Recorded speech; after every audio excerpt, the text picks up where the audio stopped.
What is up, everybody? Welcome back to the channel. So as you can see, I have a brand new Lego Interceptor, at least new to my collection. This set did come out in 2012, and I don't know what this set is called. I think it's called like Ambush on Mustafar. It's something about Mustafar, but it's one of the very few Mustafar sets. I know we have Palpatine's shuttle, battle on, or duel on Mustafar, and then maybe a couple others, but there's really not too many sets based off of, the iconic lava planet of Mustafar, where the greatest battle took place, or duel took place. But this is one of the sets that they made.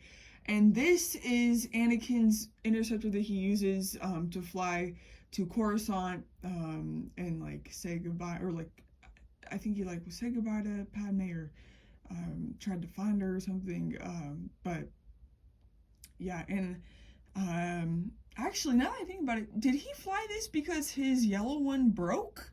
Because I know whenever Obi-Wan went to Utapau, it was because his red interceptor had exploded, so he flew the white and blue one.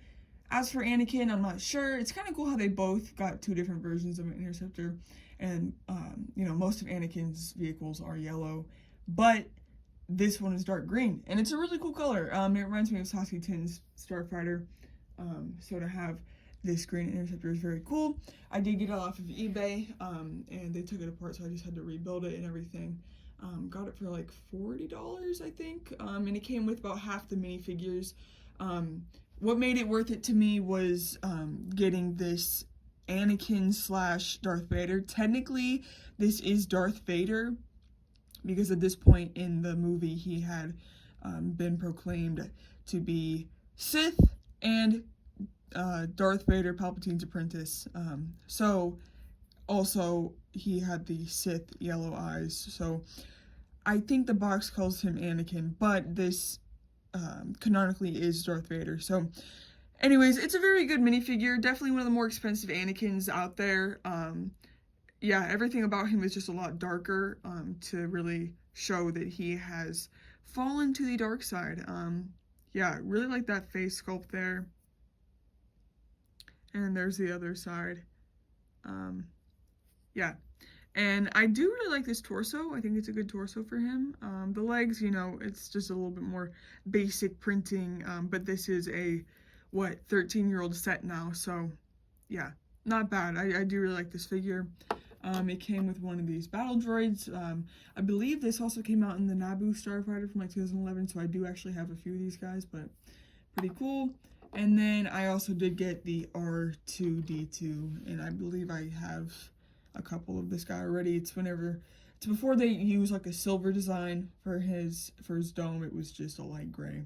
So I actually really do like these R2s. It reminds me of, early 2010s and everything. So pretty cool. I think that this set also comes with a new Gunray and Obi-Wan, but that just didn't come with the lot that I got on eBay.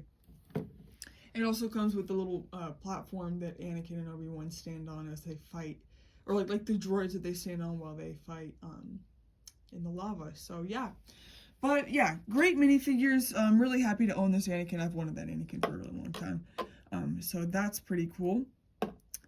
And then as for the set itself, I mean, it's an interceptor. It gets the job done. I do have to say, especially after having just built Ahsoka's interceptor, I mean, Lego as a company has just came so far from where we once were, especially with the building techniques and just the Lego system itself, because I just could tell, I was like, wow, this is dated. And not that it's bad, but you can just tell, especially even just with how the instructions are laid out and how it tells you to build the set. It's just, they have came so far from, and in a good way. And so yeah, like it's just cool to see that. But this is a set that I don't think we'll see again. Now, I mean, it is 2025, 20 years. It's the 20th year anniversary for Revenge of the Sith, so we could definitely see this set again, but I just don't think we will anytime soon, especially because, I mean, the screen time that this thing got was literally seconds that we saw this Interceptor in the movie. But yeah, so I mean, obviously, this is now a old style canopy piece. As of 2025, we have a new version, and the new one I actually do really like. At first, I was kind of iffy about it, but after building Ahsoka's Interceptor and having it displayed for a while, I do prefer it. But I mean, this is great as well. I mean, it's been great. It's always got the job done for years and, you know, decades at this point. So that's great. There are gaps here, which I did notice, which, you know, just shows it's, you know, it's an older model and stuff. And also the way that it connects, if you can see, it's at hinges, rather than the, like, pins that they use now. Honestly, this model does really remind me a lot of Obi-Wan Starfighter. Very similar designs, very, yeah, because Obi-Wan's came out, like, what, 4 years after this one? 3 years? So, I mean, they're kind of from a similar era, I guess you could say. There's the back, very simple, yet effective engine in the back there. And then, yeah, you know, has the typical, I feel like a lot of old Interceptors use these pieces on the side there to kind of mount it up.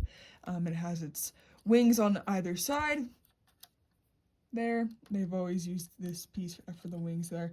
And then, yeah, no stud shooters, no flick fire missiles, which is actually really cool. I like that it's just, you know, you have the guns here, and the guns on the side are just using a Jedi hilt, which, yeah, I mean, I feel like a lot of times now they just throw flick fire missiles and stud shooters on it and stuff, and obviously it's not just more of a play feature, it's not accurate to the actual ship. So I do really like this. I like that that's a thing. Now, one thing that people do talk about with this set, and it is kind of weird, is these tan tiles here, because I mean, the set looks great. I do really like the color scheme of the dark green and in the light gray. And then there is tan in the cockpit, which is accurate, but then the massive tan tiles on the side, yeah, I mean, there's not much source material for the ship itself, but I don't think the ship actually had that much tan on the side, but it's okay. It's not a deal breaker for me. As for the inside of the ship, let's get it open there. It's a little hard to open, but yeah, it uses the old style of just, you know, a hinged cockpit opener thing. And then you do have a little brown circle to indicate the seat, a red handle to indicate the steering wheel, and then some clips to put his lightsaber. I guess, yeah, you could put like the blade in the hilt there, so that's pretty cool. But yeah, guys, that is that. Yeah, this was my most wanted Interceptor that I was kind of after, because they've not made too many Interceptors, and to get this one now, I do actually own quite a bit of them, which is really, really cool. Yeah, so I got this off eBay, and I actually did build a little stand for it, because I do have my Interceptors flying.